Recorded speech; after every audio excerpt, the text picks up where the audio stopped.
16 जुलाई 2025 की सुबह यमन की एक जेल में तैयारियां चल रही थीं। जेल के बाहर कंटीले तारे, अंदर गूंजता सन्नाटा और उस सन्नाटे के बीच एक भारतीय महिला निमिषा प्रिया अपनी आखिरी सांसें गिन रही थी। घड़ी की सुइयां जैसे जैसे मौत की तरफ बढ़ रही थी, तभी कुछ ऐसा हुआ जिसने सब कुछ बदल दिया।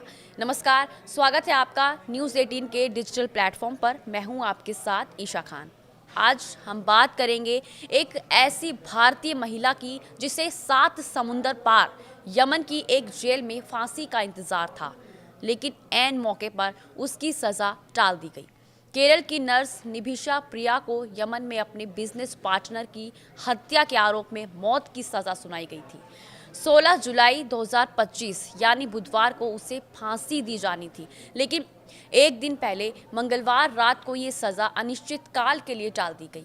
ये राहत कैसे मिली? क्या सरकार ने बचाया या धर्मगुरुओं की पहल काम आई? और क्या अब भी उसकी जान बच सकती है? आइए विस्तार से समझते हैं। पहले जानते हैं कि कौन है निमिषा प्रिया और क्या है पूरा मामला। निमिषा प्रिया 38 साल की एक भारतीय नर्स हैं जो केरल के पलक्कड़ जिले की रहने वाली हैं। वो साल 2017 में नर्सिंग के काम से यमन गई थी और वहीं पर उन्होंने मेडिकल सप्लाई का एक बिजनेस शुरू किया। इसी दौरान उनकी मुलाकात यमन के नागरिक अब्दो मेहदी अल तालाला से हो जाती है, जो बाद में उनका बिजनेस पार्टनर बन जाता है। लेकिन बहुत जल्द ही दोनों के रिश्तों में खटास आने लगी और 2017 में निमिषा के मेहदी की हत्या कर दी। उन्होंने मेहदी को बेहोश करने के लिए सेडेटिव ड्रग्स दी, लेकिन ज़्यादा डोज देने की वजह से उसकी मौत हो गई। पुलिस का दावा यह है कि निमिषा और उसके अन्य भारतीय नर्स ने शव के टुकड़े किए और पानी की टंकी में फेंक दिया। निमिषा अपने पासपोर्ट की वापसी चाहती थी, जो कथित रूप से मेहदी ने जबरन रख लिए थे। 2017 में गिरफ्तारी के बाद केस चला और 2020 में यमन की अदालत ने निमिषा को मौत की सज़ा सुना दी। 2023 में उनकी अंतिम अपील भी खारिज की गई और 2025 की 16 जुलाई यानी बीते बुधवार को फांसी की तारीख तय हुई थी, लेकिन फांसी से एक दिन पहले अचानक सजा अनिश्चितकाल के लिए टाल दी गई। इस फांसी को टालने के पीछे 2 अलग अलग दावे सामने आ रहे हैं। पहला ये कि भारत सरकार का कहना है कि उन्होंने यमन सरकार से सीधा संपर्क कर ये राहत हासिल की है। विदेश मंत्रालय और विदेश राज्य मंत्री लगातार यमन के अधिकारियों से संपर्क में थे। सरकार ने यमनी राष्ट्रपति कार्यालय तक अपील की और इसके बाद फांसी को रोका गया।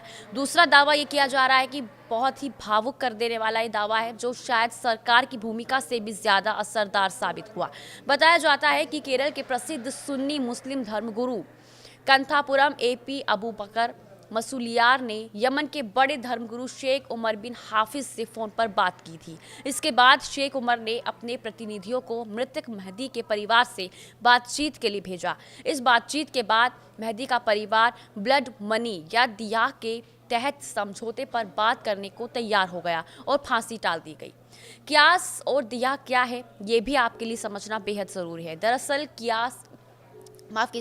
किसास इस्लामिक धर्मी शरीयत कानून की एक मूल अवधारणा है, जो कहती है कि अगर किसी ने जान ली है तो उसके बदले उसकी जान भी ली जा सकती है, यानी सज़ा होनी चाहिए वैसी जैसी अपराध था। इसे बराबरी का जवाब भी कहा जाता है, यानी अगर दुश्मन कोई हमला करता है तो ठीक वैसे ही ताकत और तरीके से उसे जवाब दिया जाए, ना ज़्यादा ना कम। ये कानून सिर्फ बदला लेने का नहीं बल्कि न्याय का एक तरीका माना जाता है। लेकिन इसी के साथ एक और विकल्प भी दिया गया, वो है दिया या ब्लड मनी, यानी पीड़ित परिवार चाहे तो माफ़ कर सकते हैं, बदले में एक निश्चित मुआवजा लेकर। यमन जैसे इस्लामिक देश में ये कानून लागू है। अब इस पूरे ही घटनाक्रम में सबसे अहम मोड़ आया केरल से, जब सुप्रीम कोर्ट में सरकार ने यह हल्फनामा दिया कि वो कुछ नहीं कर सकती। तब लोगों की नज़रें गई भारत के सुन्नी ग्रैंड मुफ्ती कंथापुरम एपी अबू बकर मुस्लियार पर। ग्रैंड मुफ्ती ने यमन के प्रसिद्ध धर्मगुरु शेख उमर बिन हाफिज से संपर्क साधा। इन दोनों के बीच पुराने रिश्ते थे। जब मुफ्ती अबू बकर ने उनसे इस मामले पर दखल देने को कहा, तो शेख उमर ने अपने अनुयायियों को तालाल महदी के परिवार से बातचीत के लिए भेजा। लगातार बातचीत के बाद परिवार इस बात पर सहमत हुआ कि वे फांसी को कुछ समय के लिए रोकने पर विचार करेंगे और ब्लड मनी पर बातचीत शुरू की जाएगी। अब जब फांसी टली है तो इसे लेकर दो दावे किए जा रहे हैं। पहला, सरकार कह रही है कि यमनी अधिकारियों से राजनयिक बातचीत के कारण सजा टली। दूसरा, वही धर्मगुरु मुस्लियार के समर्थकों का कहना है कि फांसी रुकने की असली वजह उनका हस्तक्षेप था। हालांकि विदेश मंत्रालय ने एक बयान में कहा है कि भारत सरकार ने हर स्तर पर यमन से संपर्क किया है, लेकिन केरल के उप मुफ्ती हुसैन सकाफी का दावा है कि सरकार ने ही धर्मगुरु से मदद मांगी थी। फिलहाल यमन की सरकार ने फांसी अनिश्चितकाल के लिए टाल दी है और इसका मतलब ये है कि निमिषा को थोड़ी राहत मिल सकती है, लेकिन खतरा अभी भी टला नहीं है। अब भी सब कुछ इस पर निर्भर करता है कि क्या मृतक का परिवार ब्लड मनी स्वीकार करेगा, क्या भारत सरकार या सामाजिक संस्थाएं इतना बड़ा मुआवजा जुटा पाएंगी, या फिर यमन में चल रही कबीलाई बातचीत किसी नतीजे पर पहुंचेगी।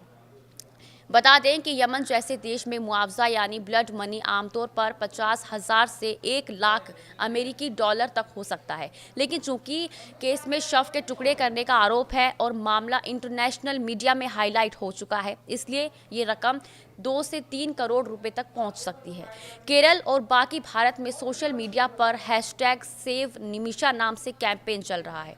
सामाजिक संस्थाएं, NGO और आम लोग मिलकर फंड इकट्ठा करने की कोशिश कर रहे हैं ताकि ब्लड मनी दी जा सके, और केरल के कई विधायक और सांसद भी इस मुहिम में शामिल हो चुके हैं।